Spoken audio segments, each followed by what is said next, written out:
지금부터 2020년 10월 18일 온유교회 주일 예배를 시작하도록 하겠습니다.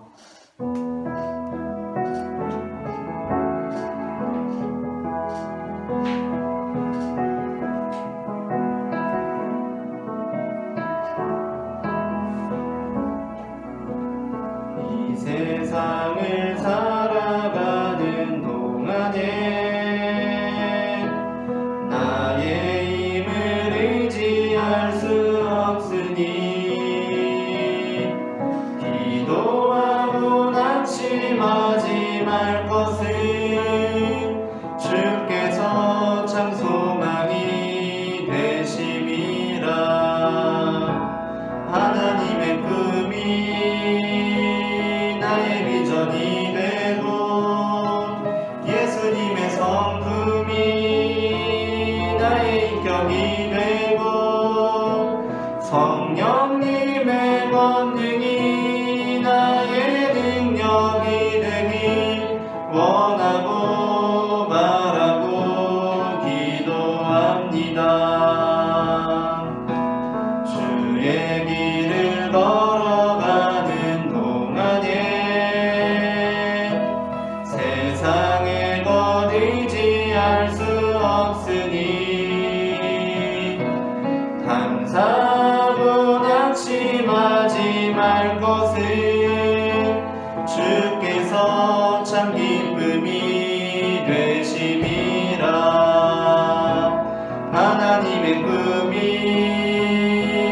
나의 비전이 되고 예수님의 성품이 나의 인격이 되고 성령님의 권능이 나의 능력이 되길 원하고 바라고 기도합니다.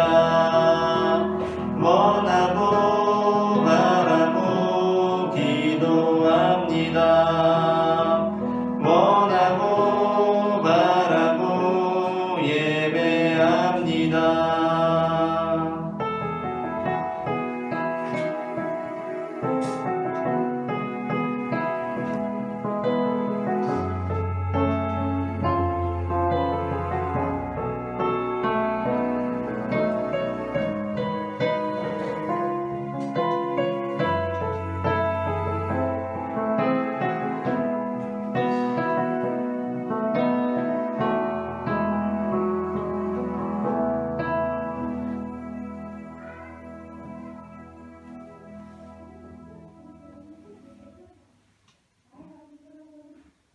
다 같이 기도드리겠습니다. 제사를 원치 아니하시고 긍휼을 원하시는 하나님 우리 아버지, 주님만이 우리의 피난처요 힘이시니 환난 중에 만날 큰 도움이십니다. 독생자 예수 그리스도의 십자가 사랑으로 우리 모든 인생에게 내 죄사함을 받으라 명하시며 죽음의 수렁에서 건지시고 주님과의 귀한 만남을 통해 믿고 죽게 나오는 모든 자에게 저주의 삶에서 생명과 기쁨의 삶으로 바꾸어 주시니 그 크신 은혜를 감사드립니다. 진리가 너희를 자유케 하리라 말씀하신 하나님 우리 아버지, 우리는 주님이 줬사오니 주 하나님을 사랑하고 주의 말씀 안에서 자유하는 능력의 삶을 살고 있습니다. 말씀을 읽고 듣고 깨닫는 기쁨이 세상이 주는 그 어떤 것에 비교할 수 없는 것을 경험하며 참으로 우리 위해 독생자 예수의 죽으심과 사흘 만에 부활하시고 하늘에 오르신 것과 다시 오실 것을 알게 되었습니다. 이렇게 하나님을 알면서 세상의 것은 다 배설물과 같이 여기는 능력이 우리에게는 있습니다. 그럼에도 불구하고 우리는 주의 말씀 중에 두려워하는 마음과 세상의 것을 놓치고 싶지 않은 탐욕에 빠질 때가 자주 있습니다. 연약한 신앙이 나를 넘어지게 함을 보면서 더욱 주님께 의지합니다. 의로우시고 거룩하신 하나님께 나아가며 주께 씻음받기를 원하오니 우리를 새롭게 하여 주옵소서. 기도하고 간구하오니 주님과 함께하는 저희들이 이제 세상의 것으로 말미암아 좌우로 치우치지 아니하고 오로지 사망 권세 이기신 주님 붙잡고 세상을 이기며 정복하고 다스리면서 즐겁고 기쁨이 넘치는 삶이 되게 하여 주옵소서. 성전 비문에서 구걸하던 안전뱅이를 일어나 걷게 하신 하나님 우리 아버지, 은과 금 내게 없거니와 내게 있는 것으로 네게 주노니 곧 나사렛 예수의 이름으로 일어나 걸으라 선포하는 베드로와 요한의 믿음의 기도를 들으시고 주님 은혜 베풀어 주셔서 그의 근본적인 문제를 해결하여 주시고 살아계신 주님을 증거하는 자 되게 하셨나이다. 원하오니 우리들도 완전한 믿음으로 주님께 기쁨 되게 하옵소서. 모든 상황 속에 주님을 시인하며 나는 철저히 부인하는 살아있는 믿음 되게 하옵소서. 여기에 온유교회를 설립하게 하시고 단위에 이용세 목사님 세우셔서 우리로 주님의 말씀을 허락하신 하나님 우리 아버지, 온유교회가 주님의 뜻을 이루는데 온전히 쓰임받기를 원합니다. 마지막 이때에 주께서 주신 사명 잘 감당하며 복음을 전하고 열매 맺는 큰 기쁨이 온 교회에 충만케 하옵소서. 이 나라를 위하여도 기도합니다. 온 나라가 평화하게 하시고 정직과 공의가 바로 서게 하시며 세계 평화에도 이바지할 뿐만 아니라 전국 방방곡곡에 세우신 교회들과 그 그리스도인들이 하나님과의 진실한 관계로 회복되는 부흥의 역사를 허락하여 주옵소서. 이제도 우리가 말씀 듣기를 원합니다. 말씀으로 우리에게 힘주시는 하나님께서 성령으로 충만케 하시고 전하는 목사님이나 받는 우리 모두가 말씀 충만, 은혜 충만, 믿음 충만케 하옵소서. 눈먼 자가 눈뜨게 하시고 안진뱅이가 일어나게 하시며 죽었던 자가 달리다 보면 살아나는 역사가 있게 하옵소서.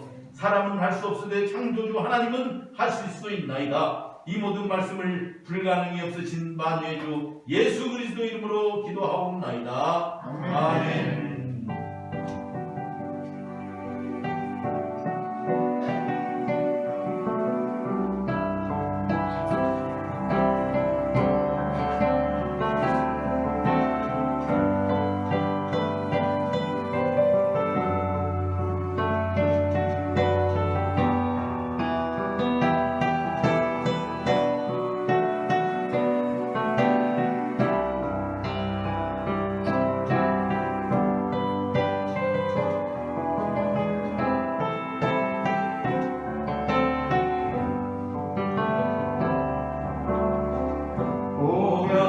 한 소년이 드렸던 보리떡 5개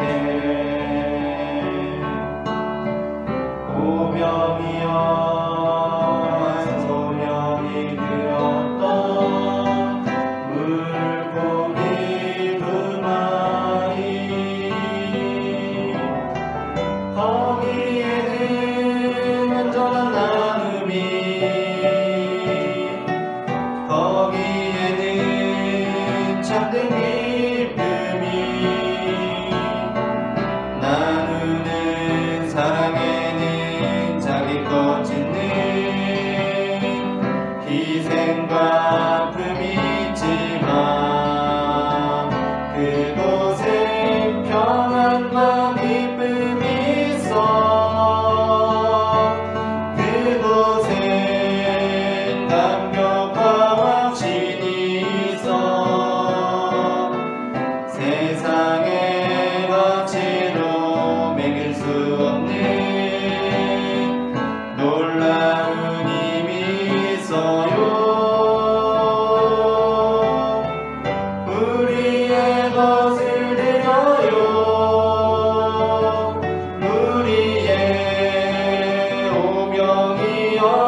사랑의 하나님 감사합니다. 이 시간 우리가 주님의 말씀 앞에 서게 하시니 감사합니다. 어둠 속에 빛으로 찾아오시는 주님께서 이 시간 넘어지는 나를 잡아주시고 약한 마음을 담대하게 하여 주실 것을 믿음의 눈으로 바라봅니다. 주님을 보게 하여 주시옵소서. 나를 붙들어 주시옵소서. 내 뜻과 내 생각 내려놓고 주님의 음성을 기다립니다. 말씀하여 주시옵소서. 살아계신 주 예수 그리스도의 이름으로 기도합니다. 아멘. 오늘 우리가 함께 나눌 말씀은 마태복음 9장 18절부터 34절까지입니다. 마태복음 9장 18절부터 34절까지의 본문은 신약성경 13페이지 전후에 있고 또한 주보에 기록되어 있습니다. 성경을 봉독하실 때 주보를 참조하여 주시면 감사하겠습니다. 다 함께 일어나셔서 성경을 제가 한 절, 여러분이 한 절 교독하도록 하겠습니다. 예수께서 이 말씀을 하실 때에 한 관리가 와서 절하며 이르되 내 딸이 방금 죽었사오나 오셔서 그 몸에 손을 얹어주소서. 그러면 살아나겠나이다 하니 예수께서 일어나 따라가시며 제자들도 가더니 12해 동안이나 혈루증으로 앓는 여자가 예수의 뒤로 와서 그 겉옷가를 만지니 이는 제 마음에 그 겉옷만 만져도 구원을 받겠다 함이라. 예수께서 돌이켜 그를 보시며 이르시되 딸아 안심하라 내 믿음이 너를 구원하였다 하시니 여자가 그 즉시 구원을 받으니라. 예수께서 그 관리의 집에 가사 피 뚫는 자들과 떠드는 무리를 보시고 이르시되 물러가라 이 소녀가 죽은 것이 아니라 잔다 하시니 그들이 비웃더라. 무리를 내보낸 후에 예수께서 일어나사 소녀의 손을 잡으심에 일어나는지라. 그 소문이 그 온 땅에 퍼지더라. 예수께서 거기에서 떠나가실 때 두 맹인이 따라오며 소리를 질러 이르되 다윗의 자손이여 우리를 불쌍히 여기소서 하더니 예수께서 집에 들어가심에 맹인들이 그에게 나아오거늘 예수께서 이르시되 내가 능히 이 일 할 줄을 믿느냐 대답하되 주여 그러하오이다 하니 이에 예수께서 그들의 눈을 만지시며 이르시되 너희 믿음대로 되라 하시니 그 눈들이 밝아진지라. 예수께서 엄히 경고하시되 삼가 아무에게도 알리지 말라 하셨으나 그들이 나가서 예수의 소문을 또 온 땅에 퍼뜨리니라. 그들이 나갈 때에 귀신 들려 말 못하는 사람을 예수께 데려오니 귀신이 쫓겨나고 말 못하는 사람이 말하노를 우리가 놀랍게 여기되 이스라엘 가운데 이런 일을 본 적이 없다 하되 함께 읽겠습니다. 바리새인들은 이르되 그가 귀신의 왕을 의지하여 귀신을 쫓아낸다 하더라. 아멘. 자리에 앉으시겠습니다. 이 시간 예배의 자리에 나오신 여러분을 축복합니다. 오늘 저는 앞서 읽은 마태복음 9장 18절부터 34절까지 본문으로 예수의 소문이라는 제목의 설교를 하려고 합니다. 전해지는 말씀 가운데 하나님의 은혜가 있기를 바랍니다. 오늘 마태복음 9장 18절부터 34절 본문은 예수님에 관한 4가지 기적의 내용을 담고 있습니다. 첫 번째는 혈루증이라는 질병을 앓고 있던 여자를 고치신 것이고, 두 번째는 한 관리의 딸을 살리신 것이며, 세 번째는 두 맹인의 눈을 밝히신 것, 마지막 네 번째는 귀신 들려 말 못하는 사람의 귀신을 쫓아냄으로써 그로 하여금 다시 말할 수 있도록 하신 것이었습니다. 이 중 첫 번째와 두 번째 기적은 하나로 엮여 있고 세 번째와 네 번째는 따로 독립되어 있는데, 하나로 엮인 첫 번째와 두 번째 기적은 마태복음과 동일한 구조로 마가복음과 누가복음에도 나오고 있습니다. 그러니까 오늘 본문이 혈루증이라는 질병을 앓고 있던 여인과 한 관리의 딸을 살리신 내용이 하나로 엮여 있지 않습니까? 처음에 관리가 나오고 그 다음에 중간에 혈루증 걸린 여인이 나오고 다시 관리에 관한 말씀으로 돌아가고 있는데, 이렇게 하나로 엮여진 첫 번째, 두 번째 기적은 마가복음과 누가복음에도 나오고 있고, 세 번째와 네 번째 기적은 마태복음에만 나오고 있다는 것입니다. 이 세 번째와 네 번째 기적은 다른 복음서들에는 나오지가 않습니다. 누가복음 11장 14절부터 15절에 예수께서 한 말 못하는 귀신을 쫓아내시니 귀신이 나가매 말 못하는 사람이 말하는지라 무리들이 놀랍게 여겼으나 그 중에 더러는 말하기를 그가 귀신의 왕 바알세불을 힘입어 귀신을 쫓아낸다 하고 라는 본문이 누가복음에 나오고 있기는 하지만 그 뒤에 누가복음 11장 16절부터 이어지는 내용들을 보게 될 때 이 누가복음 본문은 오늘 본문의 네 번째 기적보다는 마태복음의 12장 22절부터 24절 우리가 나중에 다루게 될 그 본문의 평행 본문으로 보는 것이 더 적절하다고 생각이 됩니다. 하지만 그렇다고 해서 첫 번째 기적과 두 번째 기적보다도 세 번째 기적과 네 번째 기적, 그러니까 마태복음에만 나오고 있는 이 기적이 마태복음의 특징을 더 잘 드러내는 본문이라고 볼 수만은 없을 것 같습니다. 왜냐하면 비록 마태복음에도 마가복음이나 누가복음과 동일한 구조로 첫 번째 기적과 두 번째 기적이 기록되고는 있지만 마태복음에는 이 본문이 마가복음이나 누가복음과는 상당히 다르게 전개되고 있기 때문입니다. 첫 번째 기적과 두 번째 기적은 마태복음을 비롯해서 마가복음, 누가복음에 다 나오고 있는데 오히려 이 마태복음이 상당히 다르게 기록함으로써 그 특징을 더욱 드러내고 있다는 것입니다. 그 차이를 통해 마태복음의 특징을 드러내기 위해서 먼저 마가복음과 누가복음의 내용을 살펴보도록 하겠습니다. 마가복음과 누가복음이 마태복음과 차이를 보이면서도 그 둘이 공통적으로 전하고 있는 내용들이 있습니다.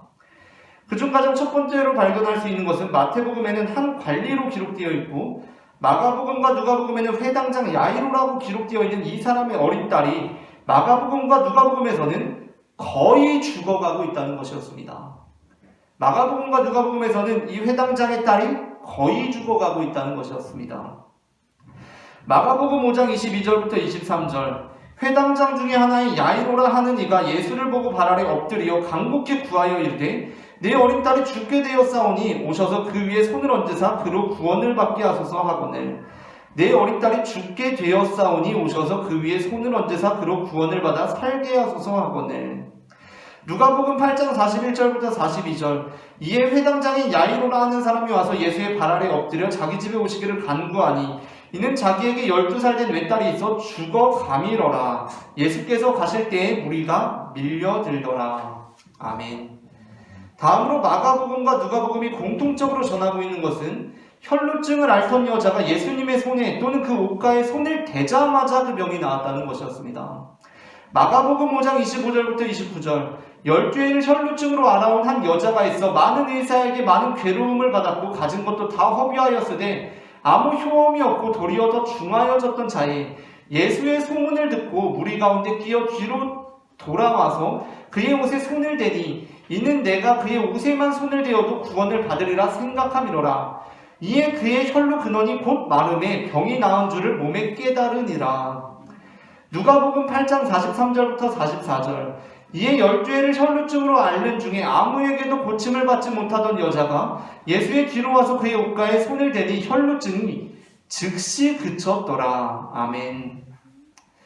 셋째로는 이 일이 있은 것으로 인해서 예수님께서 자신에게 손댄 자가 누구인지 애써 찾으셨다는 것입니다. 마가복음과 누가복음에서는 예수님께서 누군가에게 자신에게 손을 대시자 그를 애써 찾으십니다. 여기서 중요한 것은 예수님께서 시간을 들여서 수고롭게 애써 그 사람이 누구신지 찾으셨다는 것입니다. 마가복음 5장 30절부터 32절입니다. 예수께서 그 능력이 자기에게서 나간 줄을 곧 스스로 아시고 무리 가운데서 돌이켜 말씀하시되 누가 내 옷에 손을 대었느냐 하시니 제자들이 여짜오되 무리가 에워싸 미는 것을 보시며 누가 내게 손을 대었느냐 물으시나이까 하되 예수께서 이 일을 행한 여자를 보려고 둘러보시니 아멘. 누가복음 8장 45절부터 46절 예수께서 이르시되 내게 손을 댄 자가 누구냐 하시니 다 아니라 할 때에 베드로가 이르되 주여 무리가 밀려들어 미나이다. 예수께서 이르시되 내게 손을 댄 자가 있도다. 이는 내게서 능력이 나간 줄 알미로다 하신대. 아멘. 이제 마지막으로 마가복음과 누가복음에서 나오고 있는 특징은 무엇이냐면 공통적으로 말씀하고 있는 것은 무엇이냐면 이제 이 일이 있은 후에 회당장의 집에서 사람들이 와서 회당장의 딸이 죽었다는 소식을 전해준다는 것입니다. 마가복음 5장 35절 아직 예수께서 말씀하실 때에 회당장의 집에서 사람들이 와서 회당장에게 이르되 당신의 딸이 죽었나이다. 어찌하여 선생을 더 괴롭게 하나이까. 누가복음 8장 49절 아직 말씀하실 때에 회당장의 집에서 사람이 와서 말하되 당신의 딸이 죽었나이다. 선생님을 더 괴롭게 하지 마소서 하거늘. 아멘. 오늘 마가복음과 누가복음은 이러한 방식으로 본문을 전개하고 있습니다. 그리고 아마 이 전개가 대부분의 기독교인들에게 더 익숙한 전개입니다. 많은 설교자들이 마태복음 본문보다는 마가복음이나 누가복음의 본문으로 설교하기를 더 선호합니다. 그 이유는 마가복음과 누가복음의 전개가 더욱 극적이기 때문입니다. 마가복음과 누가복음의 내용을 정리해드리겠습니다. 먼저 회당장이 나와서 거의 죽어가고 있는 자신의 딸을 고쳐달라고 예수님께 다급하게 청합니다. 그래서 예수님을 모시고 황급히 집으로 향합니다. 그 와중에 예수님의 옷에 손을 대기만 해도 자기 병이 낫겠다고 믿는 한 여인이 갑자기 튀어나와서 예수님의 옷에 손을 댑니다. 그리고 고침을 받습니다. 거기까지는 상관이 없습니다. 그런데 여기서 문제가 발생합니다. 아주 극적인 장면이 펼쳐집니다. 갑자기 예수님께서 걸음을 멈추시더니 자신에게 손댄 사람을 찾기 시작하십니다. 지금 회당장 야이로로서는 자기의 딸이 죽어가기 때문에 한시가 급한데 예수님께서 갑자기 무리가 밀려드는 중에 걸음을 멈추시고 누가 나한테 손을 댔냐라고 찾기 시작하십니다. 예수님의 이러한 행동에 대해 베드로를 비롯한 제자들조차도 당혹스러워하면서 지금 무리가 여기저기서 에워싸서 밀고 있는데 무슨 말씀을 하시는 것입니까? 라고 응답합니다. 아무래도 좀처럼 해답이 나오지 않을 문제에 대해서 예수님께서 답을 찾고 계신 것입니다. 그렇게 시간을 지체하고 계신 것입니다. 이처럼 마가복음과 누가복음에서는 딸이 죽어가고 있는 회당장 야이로의 다급함으로 인해 이제까지 빠른 속도로 전개되던 글의 흐름이 예수님께서 누가 나에게 손을 대었다라고 말씀하시면서 걸음을 멈추시면서 그 흐름이 상당히 느려지고 있습니다. 그렇게 시간이 지체됩니다. 그리고 아니나 다를까 이 상황이 종결되고 다시 걸음을 옮기려고 하자 회당장의 집으로부터 사람들이 와서 당신의 딸이 죽었다는 소식을 전해줍니다. 예수님께서 누가 나에게 손을 대었다며 두리번거리실 때 딸의 죽음을 앞두고 총각을 다투던 그 아비의 조바심과 그로 인하여 딸이 결국 죽었다는 소식을 접했을 때 느꼈을 아비의 침통함이 그대로 전해져 오고 있습니다. 하지만 마태복음에는 그러한 극적인 기술들이 모두 제거되어 있고 조정되어 있습니다. 마태복음은 마가복음이나 누가복음과 이 네 가지 면에서 다 차이를 보이고 있습니다. 먼저 마태복음에서는 관리의 아이가 이미 죽은 것으로 기록되어 있습니다. 이 관리는 아이가 죽어가고 있어서 그 아이가 죽지 않게 해달라고 예수님을 찾아온 것이 아니라 아이가 이미 죽었는데 그 죽은 아이를 살려달라고 예수님께 나옵니다. 18절입니다. 예수께서 이 말씀을 하실 때 한 관리가 와서 절하며 이르되 내 딸이 방금 죽었사오나 오셔서 그 몸에 손을 얹어주소서 그러면 살아나겠나이다 하니. 아멘. 그렇다 보니 자연스럽게 이후에 사람들이 와서 아이가 결국 죽었다고 전하는 내용도 마태복음에는 없습니다. 왜냐하면 딸이 이미 죽은 상태에서 관리가 예수님을 찾아온 것이기 때문입니다. 다음으로 혈루증을 앓던 여자는 예수님의 겉옷가를 만졌을 때가 아니라 예수님께서 그에게 내 믿음이 너를 구원하였다라고 선언하셨을 때 고침을 받습니다. 그리고 예수님께서는 누군가 자신의 옷을 만졌을 때 누가 만졌는지 알지 못하셔서 누가 만졌냐고 물으시면서 찾지 않으십니다. 오히려 예수님께서는 누가 자신의 옷을 만졌는지 단번에 알아채시고 그를 곧장 돌아보시며 딸아 안심하라 내 믿음이 너를 구원하였다 라고 말씀하십니다. 20절부터 22절에 그 두 가지 내용이 다 담겨 있습니다. 12해 동안이나 혈루증으로 앓는 여자가 예수의 뒤로 와서 그 겉옷가를 만지니 이는 제 마음에 그 겉옷만 만져도 구원을 받겠다 함이라. 예수께서 돌이켜 그를 보시며 이르시되 딸아 안심하라 내 믿음이 너를 구원하였다 하시니 그 여자가 그 즉시 구원을 받으니라. 아멘.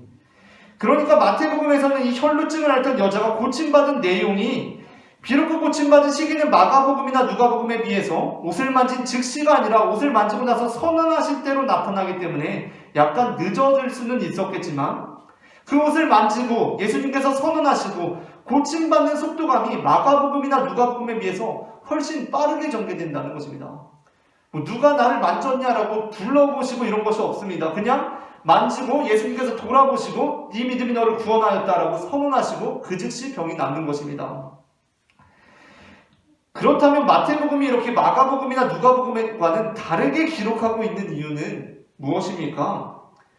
그 이유는 먼저 마태복음은 우리에게 완전한 절망 중에도 믿음을 잃어버리지 말라고 말씀해주고 싶었기 때문입니다.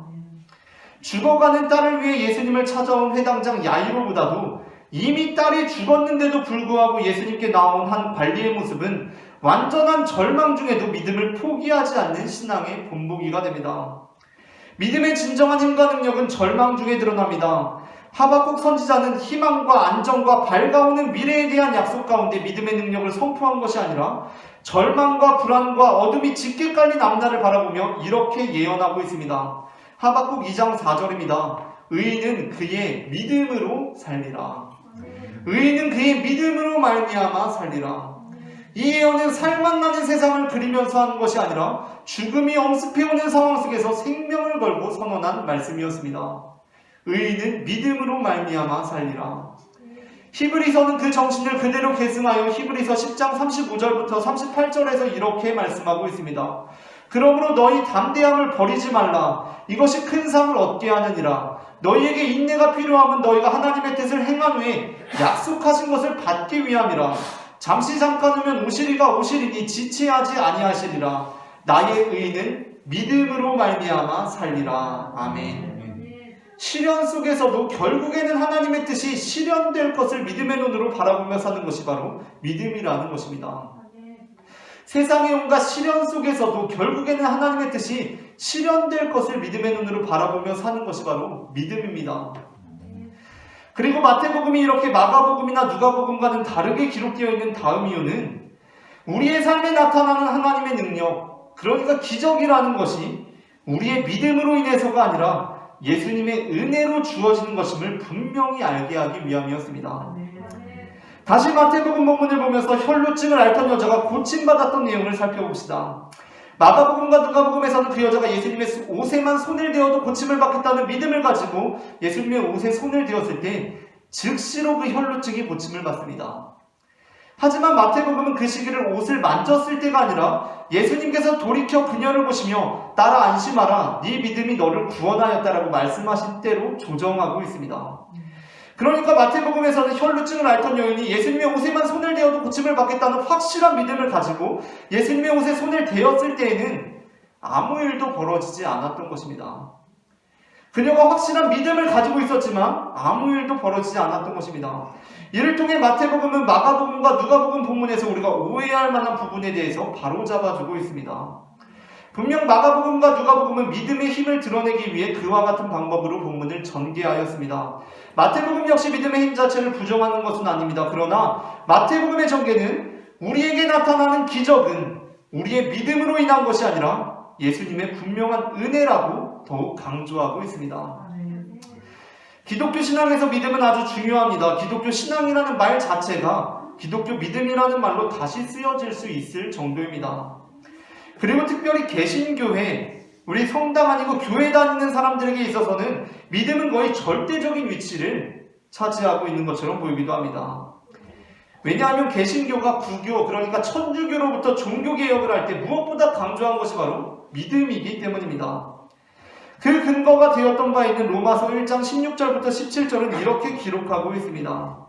내가 복음을 부끄러워하지 아니하노니 이 복음은 모든 믿는 자에게 구원을 주시는 하나님의 능력이 됨이라. 먼저는 유대인에게요 그리고 헬라인에게로다. 복음에는 하나님의 의가 나타나서 믿음으로 믿음에 이르게 하나니 기록된 바 오직 의인은 믿음으로 말미암아 살리라 함과 같으니라. 아멘. 사도 바울 역시 히브리서 같이 하박국의 예언을 인용하고 있습니다. 하지만 사도 바울은 히브리서와 달리 그 맥락을 그대로 유지하고 있지는 않습니다.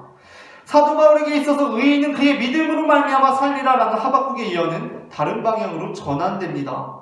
그것은 바로 우리에 있는 믿음으로 구원을 받는다는 것이었습니다.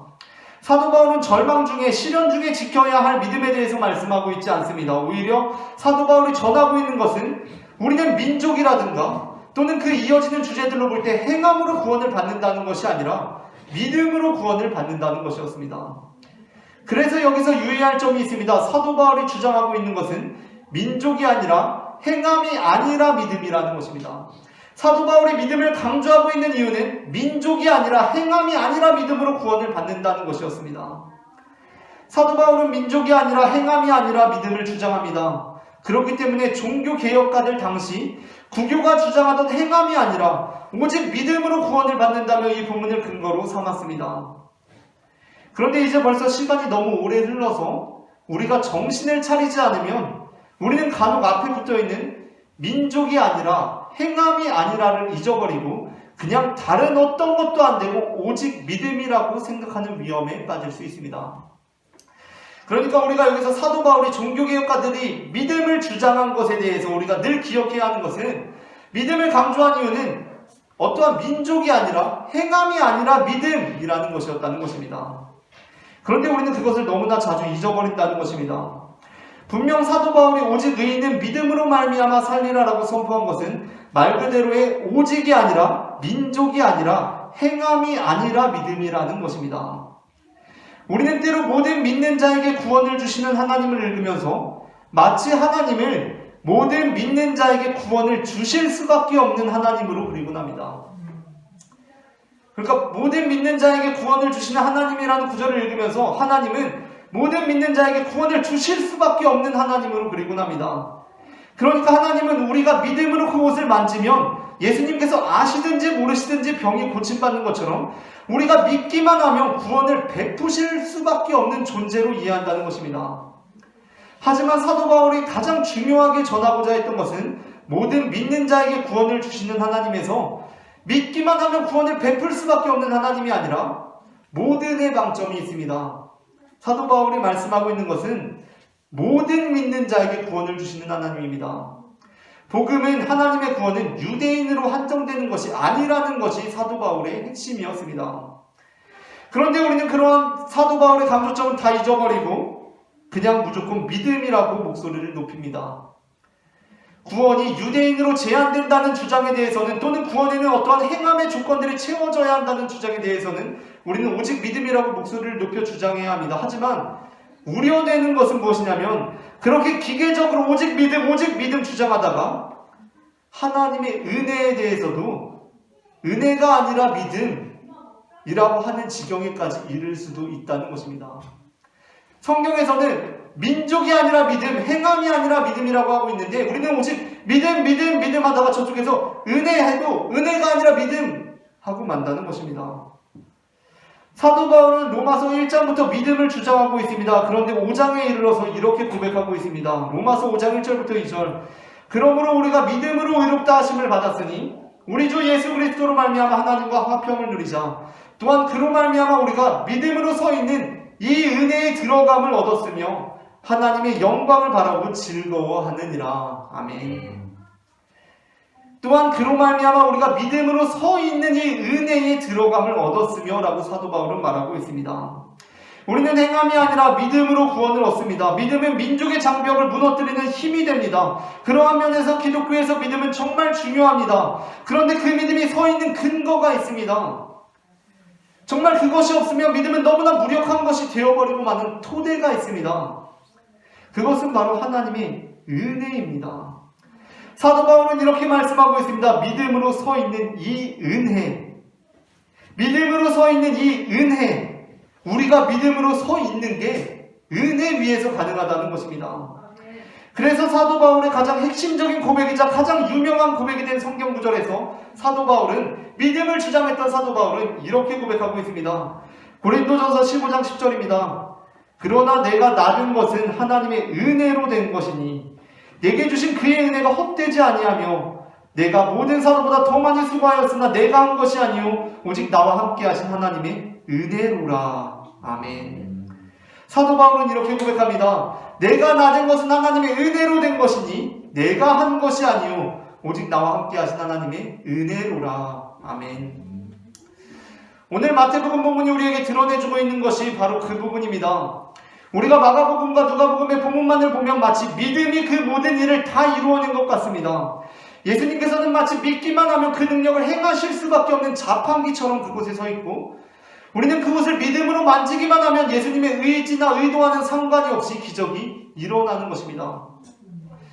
그래서 무엇보다 중요한 것은 우리의 믿음이라고 여겨집니다. 그렇게 성경을 편협하게 읽게 되면 심지어 은혜보다 믿음이 중요하다고 오도될 위험까지도 있습니다.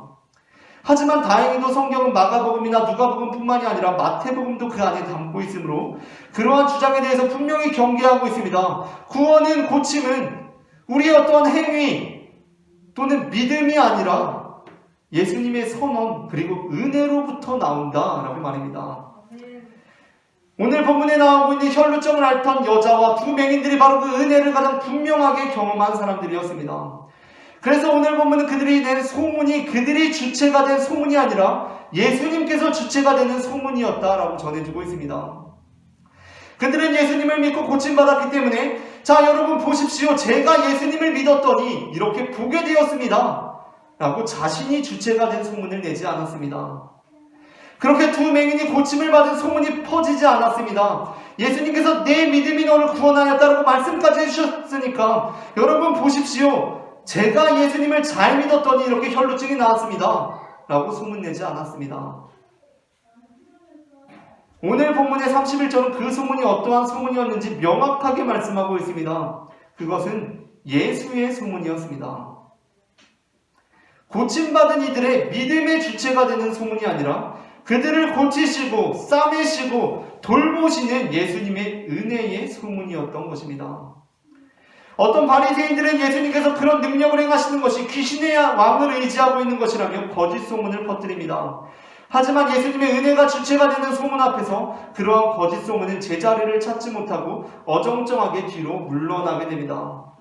위로부터 쏟아져 내리는 장엄한 폭포 소리 앞에서 분위기 깨는 소리는 애써 해보아도 잘 들리지조차 않는 법입니다.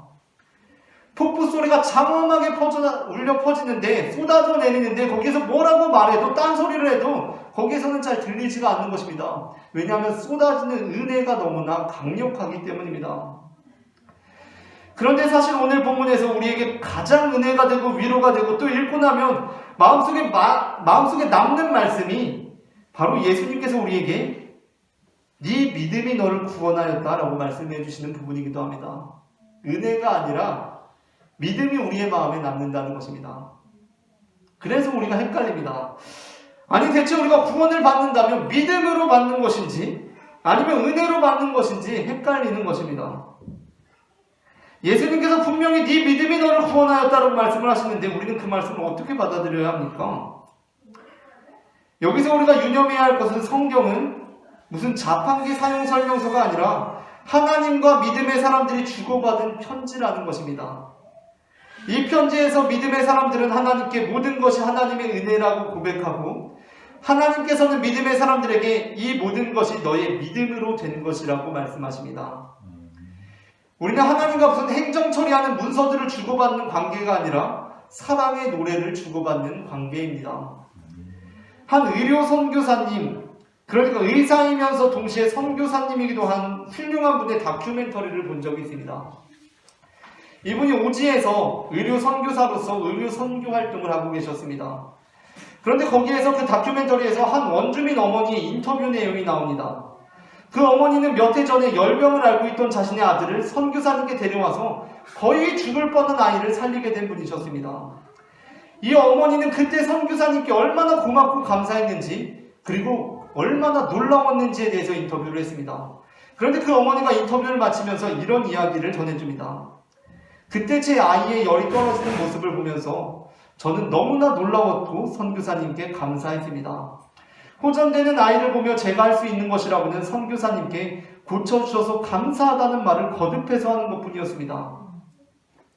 그런데 그때 선교사님께서는 저에게 이렇게 말씀하셨습니다. 어머님, 이 아이는 제가 살린 것이 아닙니다. 어머님의 간절함이 아드님을 살린 것입니다. 이 어머니는 선교사님의 말을 듣고는 아이의 병이 고침받은 고마움과 감사함을 넘어서는 말할 수 없는 감격과 감동을 받았다고 합니다. 어머님, 이 아이는 제가 살린 것이 아닙니다. 어머님의 간절함이 아드님을 살린 것입니다. 라는 말을 듣고 말입니다. 사실 우리가 알다시피 어머니의 간절함이 아이를 살린 것은 아닙니다. 그래서 이 말을 듣고 나서 이 어머니가 그렇구나. 내 간절함이 아이를 살린 거구나 라고 생각해서는 안 됩니다. 이 엄마가 그 위대하신 선교사님께서 내 간절함이 아이를 살린 거라고 하시네, 내 간절함이 아이를 살린 거구나 라고 생각해서는 안 됩니다. 만일 그 얘기를 그렇게 받아들이고 어디 가서 내 간절함이 아이를 살린 거라고 말하고 다니면 그 사람은 정신이나 감수성에 심각한 문제가 있는 사람일 것입니다. 그런데 우리는 기독교 신앙 안에서 때로 영적으로 심각한 문제가 있는 사람들처럼 말하곤 합니다. 우리는 간혹 내가 예수님을 잘 믿어서 고침받았습니다 라고 말합니다. 내가 예수님을 잘 믿어서 부자가 되었습니다 라고 말합니다. 내가 예수님을 잘 믿어서 합격했고, 내가 예수님 잘 믿어서 승진했고, 내가 예수님 잘 믿어서 취업했습니다 라고 말합니다. 그리고 또 성경에 보니까 내가 잘 믿어서 된 거라고 하나님께서, 예수님께서 친히 말씀해 주십니다. 네 믿음이 그렇게 된 거다, 네가 믿는 대로 된 거다라고 말씀해 주십니다. 아니, 예수님께서, 하나님께서 친히 그렇게 증언해 주시니까 진짜 그런 거 아닙니까? 그래서 어떤 이들은 어디를 가든지 담대하게 이렇게 말합니다. 내가 예수님을 잘 믿으니까 기도 응답이 이렇게 착착 됩니다 라고 말합니다. 그런데 이게 이 말씀을 하신 선교사님 입장에서 생각해 보면 참 가슴이 갑갑해져 오는 상황인 것입니다. 이야, 당신의 간절함이 아드님을 살린 거라고 하니까 그 어머니가 진짜 내 간절함이 아이를 살린 거구나 라고 얘기하고 다니는 것입니다. 이거 어떻게 해야 되지? 라는 생각이 드는 것입니다. 커뮤니케이션에 뭔가 심각한 문제가 있다라는 생각이 드는 것입니다. 삼수한 딸이 드디어 원하던 대학에 합격을 했습니다. 합격 소식을 듣고 엄마와 딸이 부둥켜 안고 웁니다. 딸이 엄마에게, 엄마 그동안 정말 고생 많았지? 날 위해서 항상 기도해줘서 정말 고마워. 다 엄마의 기도 덕분이야 라고 말합니다. 그럼 엄마는 딸에게 뭐라고 말해줘야 합니까? 아니야, 우리 딸 고생 많았어 라고 말해야 이게 서로 감동이 되고 위로가 되고 아름다운 관계가 됩니다. 그런데 만일 이때 엄마가, 그래, 엄마가 기도 진짜 열심히 했다, 이게 다 엄마의 기도의 힘이다 라고 하면 어떻겠습니까? 농담이나 우스갯소리가 아니라 진짜 진지하게 이렇게 얘기하고 생각하는 엄마라면 너무나 무서울 것 같습니다.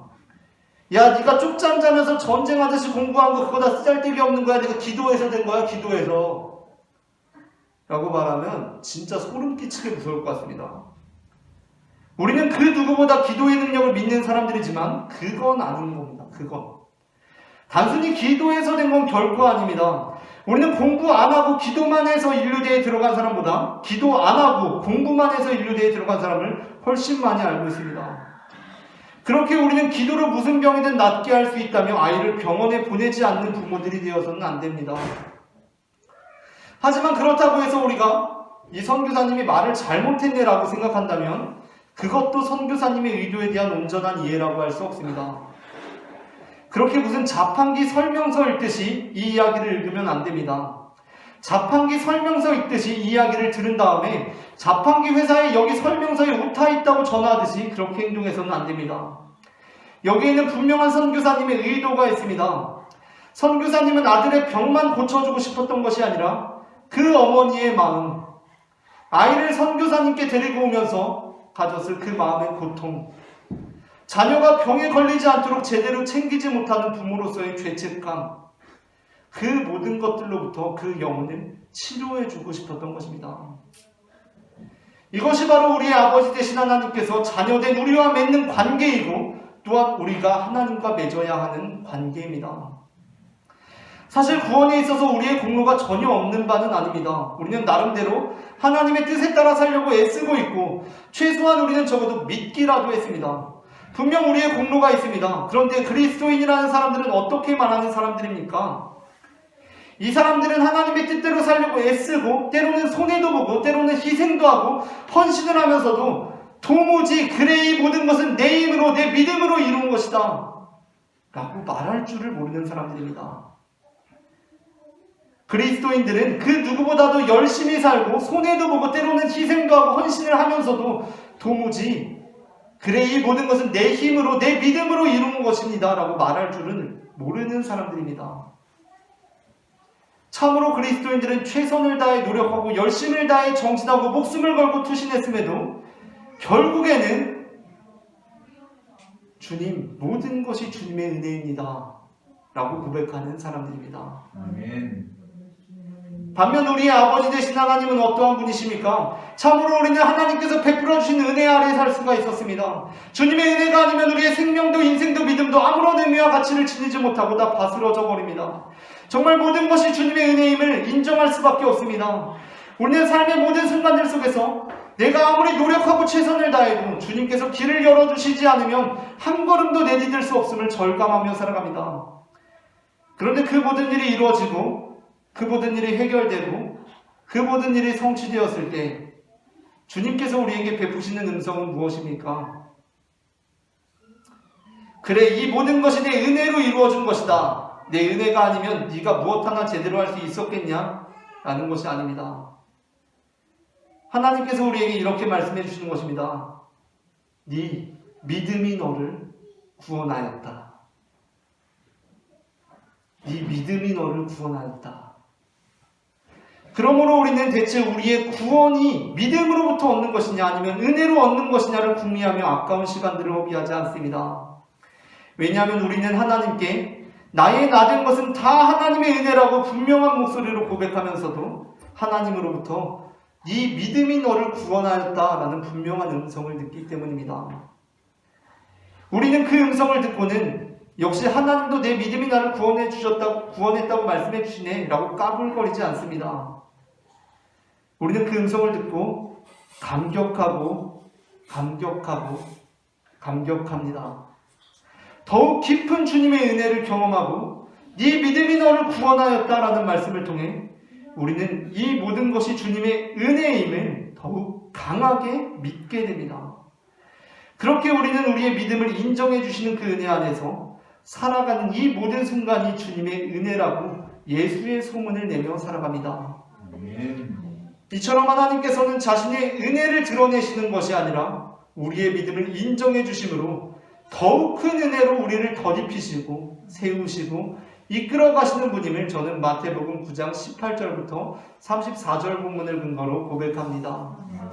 오늘 전해진 말씀 가운데 하나님의 은혜가 임했기를 바랍니다.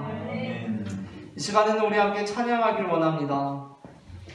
주의 옷자락 만지며라는 찬양을 함께 부르실 텐데요. 주님, 내가 주님의 은혜의 자리 가운데 나아가길 원합니다. 내가 주님의 옷자락을 만지기를 원합니다. 내가 살아있는 이 모든 것이 주님의 은혜임을 경험하기를 소망합니다. 고백하는 마음으로 다 함께 주의 옷자락 만지며 찬양하시겠습니다.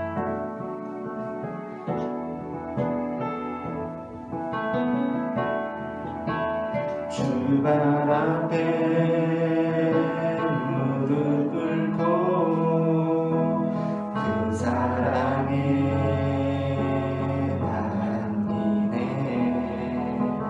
어떤 말도 그 어떤 소리도 그날 앞에서 잠잠히 지내.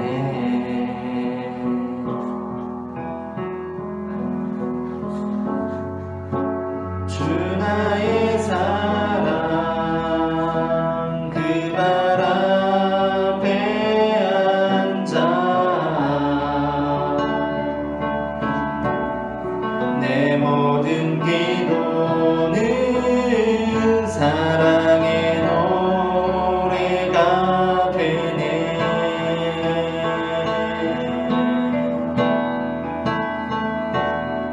주의 옷자락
주 나의 사랑 그 발 앞에 앉아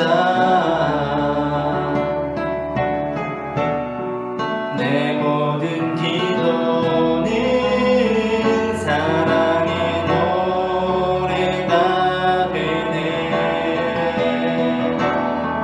주의 옷자락 만지며 주의 두 발을 씻기며 주님 그 발에 입 맞추며 나의 왕관을 놓으리. 주의 옷자락 만지며 주의 두 발을 씻기며 주님 그 발에 입 맞추며 나의 왕관을 놓으리. 주의 옷자락 만지며 주의 옷자락 만지 주의 두 발을 씻기며 주님 그 발에 입 맞추며 주님 그 발에 입 맞추며 나의 왕관을 놓으리.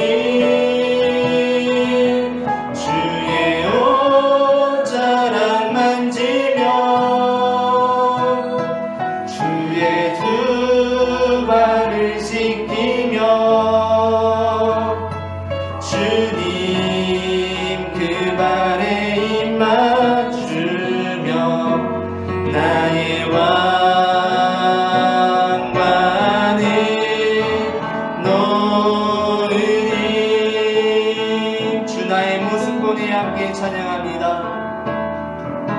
주 나의 모습 보내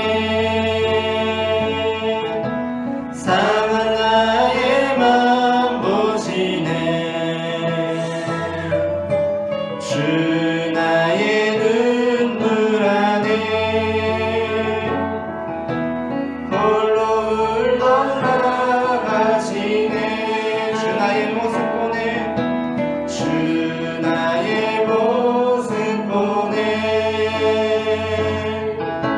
상한 나의 맘 보시네.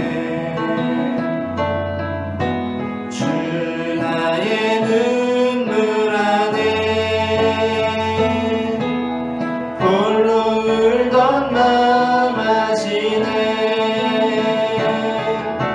세상 소망 다 사라져가도 주의 사랑은 끝이 없으니 살아가는 이 모든 순간이 주 은혜임을 나는 믿네. 주 사랑 내게 있네. 주 사랑 내게 있네. 그 사랑이 날 채우네. 주 은혜 내게 있네.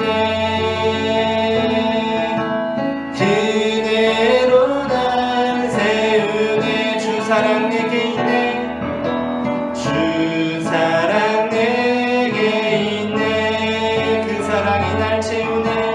그 사랑이 날 채우네. 주 은혜 내게 있네. 주 은혜 내게 있네.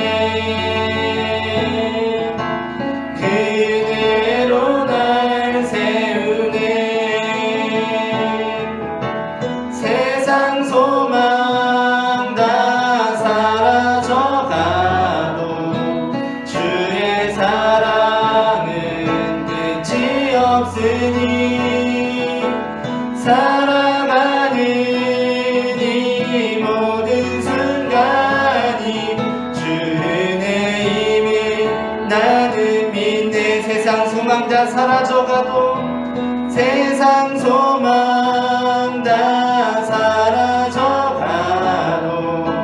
주의 사랑은 끝이 없으니 살아가는 이 모든 순간이 주 은혜임을 나는 믿네. 세상 소망 다 사라져가도 세상 소망 다 사라져가도 주의 사랑은 끝이 없으니 살아가는 이 모든 순간이 주 은혜임을 나는 믿네. 목소리로만 고백합니다. 세상 소망 다 사라져가도 주의 사랑은 끝이 없으니 살아가는 이 모든 순간이 주 은혜임을 나는 믿네. 이 시간 함께 기도하기로 합니다. 살아있는 이 모든 순간이 주님의 은혜임을 믿습니다. 아멘. 살아가는 이 모든 순간이 주님의 은혜임을 믿습니다. 아멘. 하나님, 내가 주님께서 베풀어 주신 은혜에 감격하며 살아갈 수 있도록 도와주시옵소서. 아멘. 우리가 고통 중에 있을 때, 슬픔 중에 있을 때 그것을 바라보시며 우리에게 구원을 베푸시고 얼마나 힘들었느냐, 너의 믿음이 너를 구원한 것이다 라고 말씀해 주시는 그 은혜의 음성을 들을 수 있도록 주님 인도하여 주시옵소서. 하나님 아버지, 주님의 은혜 안에 살아가길 원합니다. 감사하며 살아가길 원합니다. 감격하며 살아가길 원합니다. 나의 삶 가운데 주님의 은혜를 더하여 주시옵소서. 다 함께 기도하시겠습니다. 사랑해 주님 은혜를 감사합니다. 하나님 아버지, 이 시간 우리에게 베풀어 주시는 주님의 은혜를 깨닫게 하시니 주님 은혜를 감사합니다. 우리의 고통스러운 삶 가운데 찾아와 주셔서 주님의 구원을 베풀어 주시고 주님의 은혜를 베풀어 주시며 이 모든 것이 너의 믿음으로 된 것이라고 말씀해 주시는 그 은혜가 음성 가운데 하나님, 내가 감사하며 감격하며 살아갈 수 있도록 주님 인도하여 주시옵소서. 하나님 아버지, 그동안 나의 믿음을 드러내며 살아냈던 나의 모습들을 회개하기 원합니다. 하나님, 나의 의로움을 드러냈던 나의 모습들을 주님 앞에 내려놓기 원합니다. 하나님, 주님께서 너의 믿음으로 된 것이라고 말씀해 주시니까 하나님, 나도 내 믿음으로 된 줄로 알고 살아왔던 나의 모습들을 주님 내려놓기를 원합니다. 하나님, 모든 영광을 주님 홀로 받아주시옵소서. 나의 모든 영광을 주님께서 홀로 받아주시옵소서. 주님, 나의 삶 가운데 주님의 은혜 가운데 살아갈 수 있도록 인도하주시고 하나님, 나의 마음을 고쳐주시고 하나님, 나의 삶 가운데 주님의 치료하심이 임할 수 있도록 인도하여 주시고 하나님, 주님의 구원의 은혜가 임할 수 있도록 주님 인도하여 주시옵소서. 하나님, 이 시간 주님의 옷자락을 만든 심정으로 나아갑니다. 하나님 아버지, 주님께로 나아갑니다. 사랑해 주님, 우리의 삶 가운데 역사하여 주시고 주님의 은혜의 역사들이 나의 삶 가운데 이루어질 수 있도록 주님 도와주시옵소서.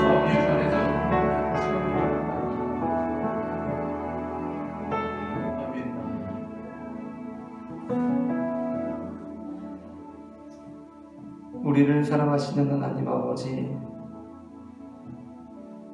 이 시간 우리에게 내 믿음이 너를 구원하였다라고 말씀해 주시니 그 은혜를 감사드립니다. 아멘. 이제 우리가 그 음성 앞에서 우리의 믿음을 내세우는 자들이 아니라 그 은혜에 더욱 감사하는 자들이 될 수 있도록 인도하여 주시옵소서. 아멘. 이제는 절망을 이겨내는 믿음을 우리에게 허락하신 하나님 아버지의 사랑과 나의 은혜가 아닌 너의 믿음이라고 우리에게 말씀해 주시는 예수 그리스도의 은혜와 우리의 삶에 역사하여 주셔서 살아가는 이 모든 순간이 주님의 은혜임을 믿게 하시는 성령 하나님의 인도하심이 지금 각자의 자리에서 어느새 나의 머리에 얹어져 있는 영광의 왕관을 다시 주님께 드리기로 결단하는 모든 영혼들의 머리 위에 지금부터 영원토록 함께 하시기를 간절히 축원하옵나이다. 아멘.